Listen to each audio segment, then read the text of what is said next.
ছাত্র জনতার রক্তের বিনিময়ে গঠিত অন্তর্বর্তী সরকারের বিরুদ্ধে এই মুহূর্তে সবচেয়ে বড় অভিযোগ হলো তারা আওয়ামী লীগের বিচারে আন্তরিক নয়। আওয়ামী লীগের কোনো নেতা দেশ ছেড়ে চলে গেলেও অভিযোগের আঙুল ওঠে অন্তর্বর্তী সরকারের দিকে। বিএনপির ভারপ্রাপ্ত চেয়ারম্যান তারেক রহমানও এবার সেই অভিযোগ তুলে ক্ষোভ প্রকাশ করেছেন। খ্রিস্টান ধর্মাবলম্বীদের স্টার পুনর্মিলনী ও শুভকামনা উপলক্ষে আয়োজিত আলোচনা অনুষ্ঠানে যোগ দেন তারেক রহমান সহ বিএনপির শীর্ষ নেতারা। এ সময় অন্তর্বর্তী সরকার সংস্কারের নামে স্বৈরাচারের দোসরদের দেশ ত্যাগের সুযোগ দিচ্ছে বলে মন্তব্য করেছেন বিএনপির ভারপ্রাপ্ত চেয়ারম্যান।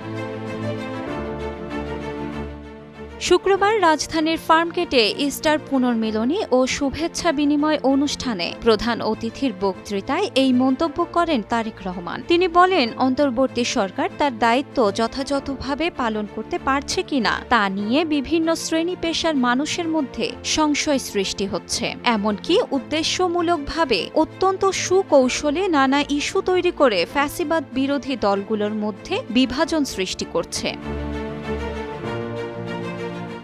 সাবেক রাষ্ট্রপতি আব্দুল হামিদের দেশ ত্যাগের প্রসঙ্গ তুলে তারেক রহমান বলেন, সংস্কারের নামে সময় ক্ষেপণ করে এই সরকার স্বৈরাচারদের নিরাপদে দেশ ত্যাগের সুযোগ করে দিচ্ছে। একজন সাবেক রাষ্ট্রপতি বিমানবন্দর দিয়ে চলে গেছে দেশ ছেড়ে। এদিকে হাসনাত আব্দুল্লাহর নেতৃত্বে রাজনৈতিক দল হিসেবে আওয়ামী লীগকে নিষিদ্ধ করার দাবিতে প্রধান উপদেষ্টার বাসভবন যমুনার সামনে বৃহস্পতিবার মধ্যরাত থেকে অবস্থান নিয়েছে জাতীয় নাগরিক পার্টি এনসিপির নেতাকর্মীরা। পরদিন শুক্রবার তারা শাহবাগে অবস্থান নিয়ে শুরু করে শাহবাগ ব্লকেট। শুক্রবার অন্তর্বর্তী সরকারের প্রধান উপদেষ্টার ফেসবুক পেজে প্রকাশিত একটি বিবৃতিতে জানানো হয়, রাজনৈতিক দলগুলোর সঙ্গে ইতোমধ্যে যোগাযোগ স্থাপন করা হয়েছে। তাদের সঙ্গে আলোচনা করে দ্রুত সিদ্ধান্ত গ্রহণ করা হবে। সে পর্যন্ত সকলকে ধৈর্য ধারণ করার আহ্বান জানানো হয়েছে।